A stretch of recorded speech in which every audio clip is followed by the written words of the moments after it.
Salam əziz müəllimlər, mən Murad müəllim. Bugün yenə sizlərlə birlikdəyik.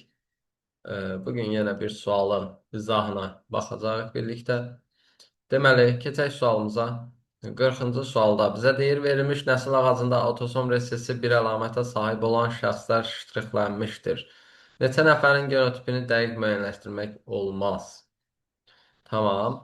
Mən ştrixlənmiş olanlara əvvəlcədəndən deyiləni yazıram. Avtosom resesivi yazıram. Kiçiyə, kiçiyə, kiçiyə, kiçiyə. Və daha sonra baxıram alınan fərqlərə. Digərlərinə daha doğrusu. Və həmçinin valideynlərə. Deməli, mən əgər ki bir fərdimi kiçiyə şəklində görürəmsə, demək ki, və yenə də kiçiyə şəklində fərdim əmələ gəlibsə, bu nədir? Artıq böyüyə şəklində mütləq bir yazılış olmalıdır, yəni genotip olmalıdır. Daha sonra baxıram nəyə? Kiçiyə yazılışda bir fərd başqa bir 3 nömrəli fərdlə çarpazlaşdırılır və yenə də kiçiyə genotipinə sahib fərd əmələ gəlmişdir.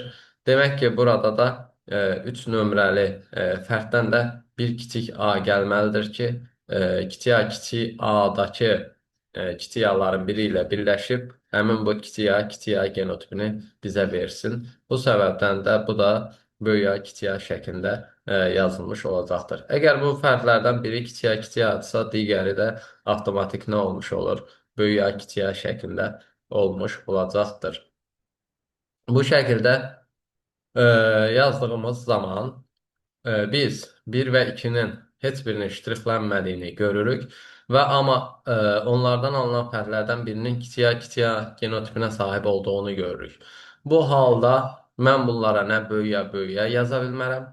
Çünki biri böyüyə olarsa, onların çarpazlaşmasından kiçiyə heç bir şəkildə əmələ gələ bilməz. Ona görə də bu kiçiyə şəklində yazılmalıdır. Kiçiyə da yaza bilmərəm. Niyə? Yazsam zaten bunu da elə bəri başlarından ştrixlənmiş olardı. Və digəri də nə olur? Kiçiyə şəklində yazılmış olur ki, nəhayətində bunlardan nədir? Hər birindən kiçik A-lar gələrək kiçiyə genotipinə sahib fərdi əmələ gətirmiş olur. Daha sonra baxıram növbəti fərdimə 4 nömrə ilə işarələnmiş fərd. Burada 4 nömrəli nömrə ilə işarələnmiş fərdə başlanğıcda böyüyə və böyüyə kiçiyə kimi baxsam, bunların hər ikisindən biri, belə deyək də, təxmin etsəm ki, olsun.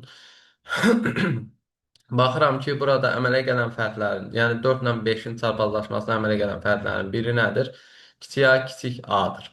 Ona görə də mütləq şəkildə mən 4 və 5-in hər birindən kiçik A almalı olduğum üçün bu böyük A variantı artıq ələnmiş olur və böyük A kiçik A şəklində genotipə sahib nədir? 4 nömrəli fərdimiz olmuş olacaqdır.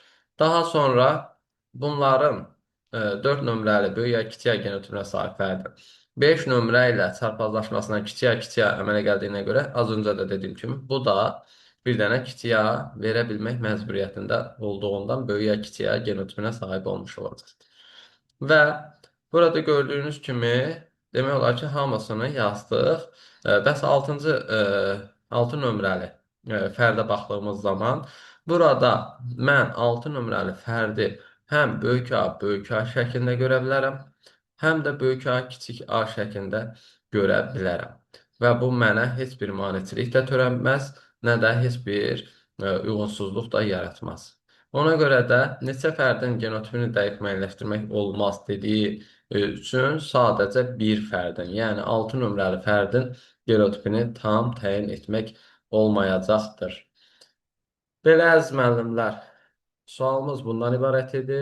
Dinlədiyiniz üçün təşəkkür edirəm. Sağ olun, salamat qalın.